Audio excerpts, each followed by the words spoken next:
I didn't take advantage. I didn't get here by taking advantage of people. I ain't taking advantage of no one. Really? No one. That's not my reputation. That hurt. Hurt a lot. You know what I'm talking about? It hurt a whole lot.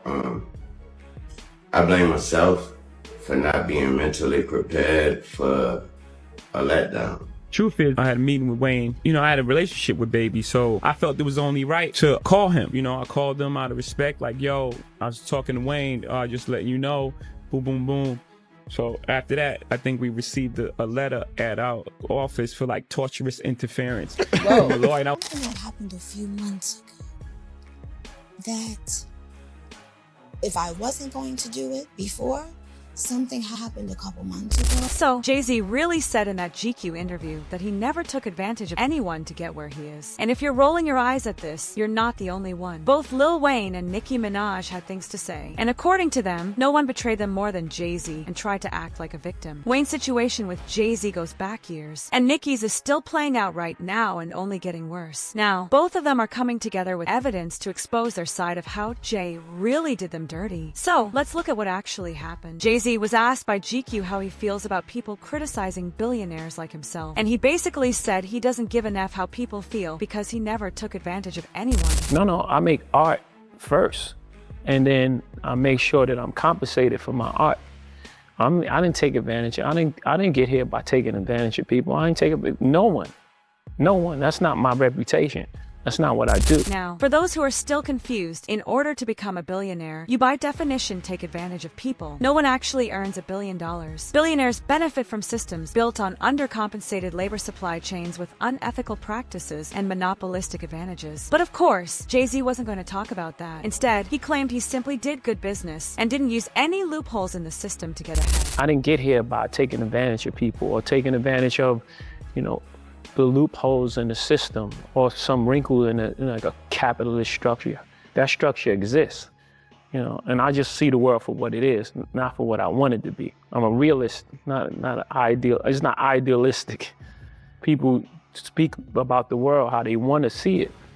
You're never going to win like that. Now look, people are going to have different takes on this capitalism angle. But for Jay-Z to boldly claim he never took advantage of a single person, you either have to be a diehard Jay-Z stan to believe that, or someone super young who only knows Jay-Z as Beyonce's husband. But those old enough to remember how Jay was moving since the 90s are tired of him playing in people's faces like this. And the receipts are out there. Jay-Z took advantage of almost everyone he worked with, even people he used to call his brothers. Because taking advantage doesn't have to mean Jay-Z personally held a gun to somebody's head or rob them. In the music industry, it usually looks like using your power to benefit from other artists or to sabotage them to eliminate competition, seeing someone in a bad spot and making a move that helps you more than it helps them, or promising artists ownership and then not paying them when you cash out, or manipulating a young artist into signing a contract they don't understand. And you can find examples of all of those things if you look at Jay-Z's career. And if there's anyone that Jay used and threw, it's Lil Wayne and Nicki Minaj. Let's start with Wayne. Back in 2004, right after Jay-Z announced his short-lived retirement, Wayne made a bold statement, declaring that he was now the best rapper alive since the best rapper retired. And then about a year later, Weezy revealed that he almost signed with Jay. But Jay only offered him $175,000 to join Roc Nation. That's when Universal Music slid in with a multi-million-dollar deal. So Wayne naturally decided to go with them. They had a lot of rumors, speculations, that I would be going to another record company. Preferably The Rock, Def Jam, Jay-Z, Sean Carter, Jigga Man. No. Why? Cause I was. You hear me? But I was still under Kizan track. You hear me? With Kizash Miz on it. You hear me? But I said, I'ma just ride it out. You hear me? And see what I could do. You hear me? And so then I figured, no, I'm gonna go with The Rock. I'm gonna go by Jay. And Jay was trying to help me. He was really trying. He's like, dude, whenever you get out your situation, I'm here. Whatever you need, I'm here. It's like, believe that. Then all of a sudden I get a call from Universal. And they like, hey, they wasn't talking, I couldn't even understand what they were talking about, because they were talking about millions and stuff. That was words I had never heard of, you know what I mean? So I was like,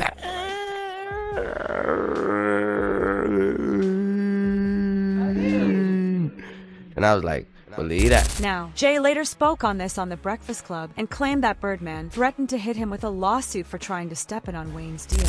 Now, you mentioned Lil Wayne. I know that you guys were this close to signing Wayne. What happened with that deal? Because, I mean, Wayne was damn near saying he was Rockefeller, and then it just went left. The truth is, it's the first time I ever told this truth. The truth is, after I had a meeting with Wayne, I had a relationship with Baby. So, I used to go to New Orleans. I would hang out with him. He had me in the purple little, whatever that car was. Remember them purple little cars? Prowler going down the street, no top. People trying to jump in the car, so I felt it was only right to call him. Mm-hmm. I called him out of respect, like, yo, I was talking to Wayne, just letting you know, boom, boom, boom. So after that, I think we received a letter at our office for like torturous interference. Whoa. From a lawyer, and I was like, whoa. Was it sports? They do that? It was like, whoa.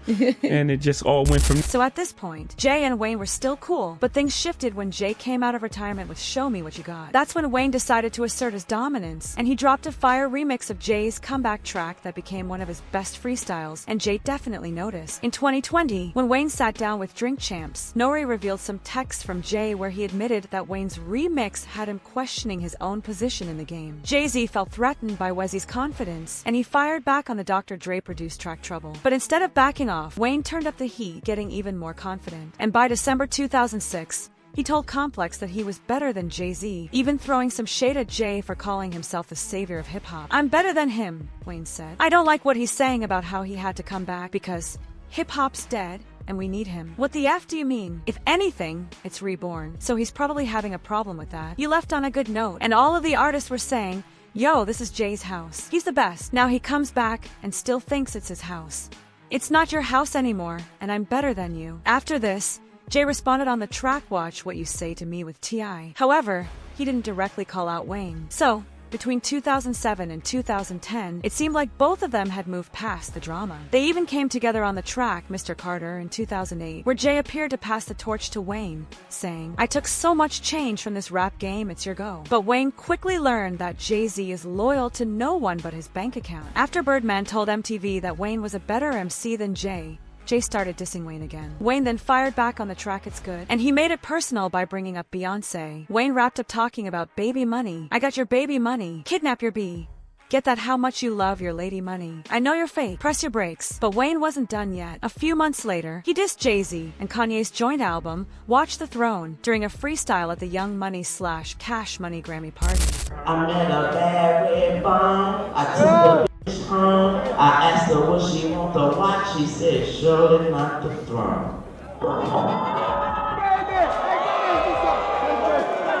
So after this, Jay-Z took 2 whole years to respond to Wayne's diss. And when he finally did on the track La Familia, his reply felt a bit out of touch, like he was playing catch-up. And by that time, Wayne seemed to have moved on from the beef. Fast forward another 2 years, and after battling with his label and suing Cash Money for $51 million, Wayne signed a deal with Jay-Z's streaming platform, Tidal. At this point, Wayne was officially done with Cash Money and declared himself part of Roc Nation. But it didn't take long before Wayne discovered Jay-Z was just using him. Fast forward to the 2025 Super Bowl, which was held in New Orleans, Lil Wayne's hometown. If there was ever a perfect fit, that was it. And Wayne was led to believe he was getting it. Someone from Roc Nation reportedly told him to be more visible publicly, do events, and build momentum. So, he started showing up at things he normally wouldn't, and he later admitted he only did because he was told it was part of securing the Super Bowl. But then, after all that, Kendrick Lamar got announced instead. Wayne later said the snub broke him, and he even revealed he received an apology from someone at the NFL who told him, "We aren't in charge," meaning Jay-Z and Roc Nation made the call. That hurt. Hurt a lot.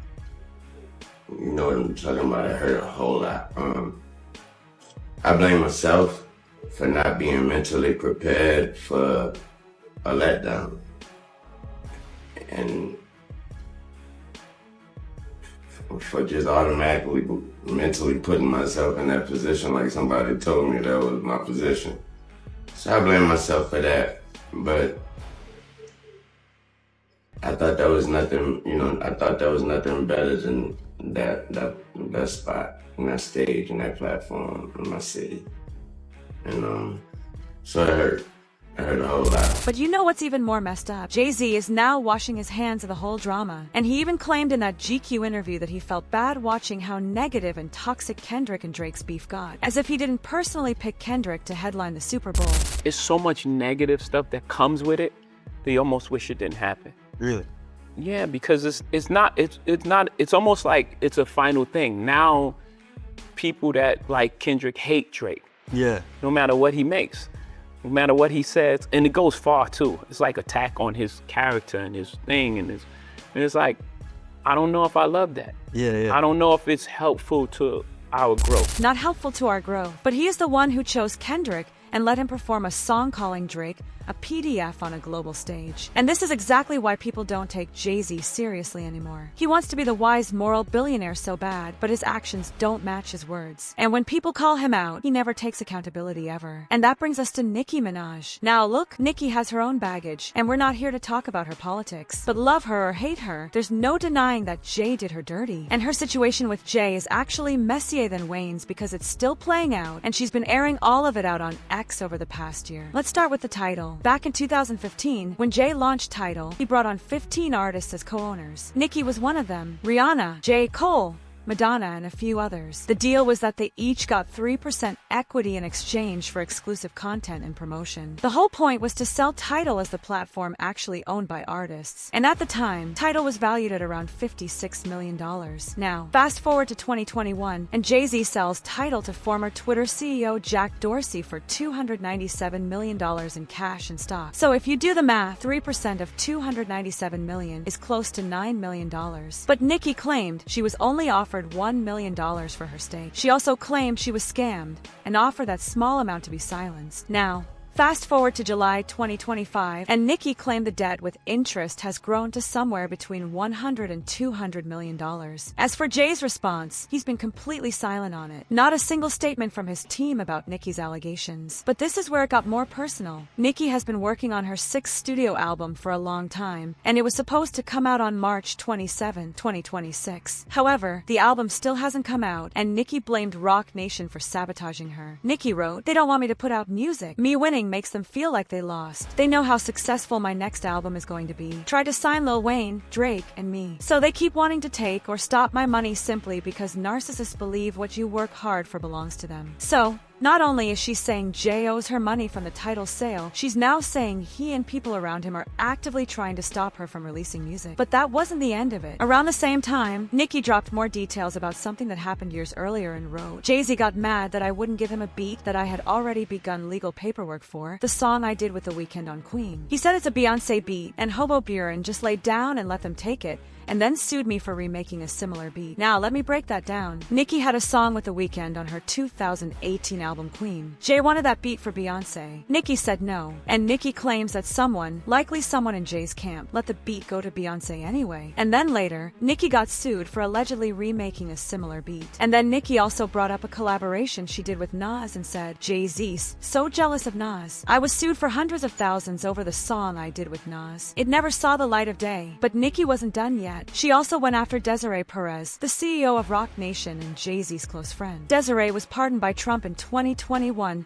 for decades-old charges. And Nicki claims that Desiree is behind all the negative tabloid reports about her and the repeated swatting incidents at her home. So Nicki's not just saying Jay owes her money. She's saying the people around him are actively working against her and even putting her and her family's lives in danger. But Nicki and Weezy are just two examples out of a long line of artists who got taken advantage of by Jay-Z. From Big L to Dame Dash, DMX, Kanye, Beanie Siegel, Ashino, Colin Kaepernick, the list of people Jay-Z stabbed in the back would need a whole documentary just to get through. So, for him to sit there and say he never took advantage of a single person in his life, honestly, that's disturbing. Because if someone can lie like that, knowing the receipts exist to prove otherwise, it means he knows he's untouchable and he's flaunting it in everyone's face. But let me know your thoughts on Jay-Z's comments about never taking advantage of anyone. Do you think he actually believes that, or is he mocking people because he knows nobody can do anything about it? And how do you feel about what Jay did to Wayne and Nicki? Leave your comments below, and don't miss the next video.